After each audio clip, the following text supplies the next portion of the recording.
ഇനിയിപ്പോ 2-3 ദിവസം വീട്ടിൽ ചെന്ന പള്ളിക്കാട്ട് ചെന്ന പോലെ ഒരാട്ടും അനക്കുണ്ടാവില്ല.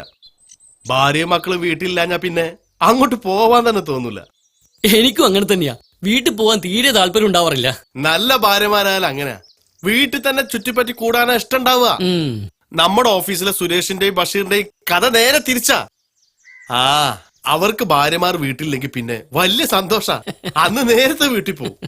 അല്ലെങ്കിൽ അങ്ങാടിയിലും മറ്റും വെറുതെ സമയം കാണുന്നത് 10 മണിക്കോ 11 മണിക്കൊക്കെ വീട്ടിൽ കയറിച്ചല്ല. പാവങ്ങള്. അല്ല, നിന്റെ ഭാര്യ നിന്നെ വീട്ടിൽ പോയത്? തൊട്ടടുത്ത വീട്ടിൽ കല്യാണ. ഞാനിന്ന് രാത്രി നിന്റെ വീട്ടിൽ കൂടിയാലോ? പിന്നെ ഒരു രാത്രി പോലും ഭാര്യയെ പിരിഞ്ഞിരിക്കാത്തവനാ രാത്രി എന്റെ വീട്ടില്. എടാ, ഒരു വീട്ടിൽ ഒറ്റക്ക് ഉറങ്ങരുത്. രാത്രി എന്തെങ്കിലും സംഭവിച്ചാ അതുകൊണ്ടാ. നിനക്ക് താല്പര്യമില്ല, വേണ്ട. ഹലോ, നീ എന്നെ കളിയാക്കാന്ന് കരുതിയിട്ടാ ഞാൻ അങ്ങനെ പറഞ്ഞത്. സത്യമായിട്ട് നീ വരൂ? എടാ, ഞാൻ വരും. അതടെ സുഹൃത്ത് ബന്ധം. നിന്റെ ഭാര്യ വീട്ടിലില്ലാത്ത എല്ലാ ദിവസവും ഞാൻ വരും. ഓക്കേ. ഓക്കേ.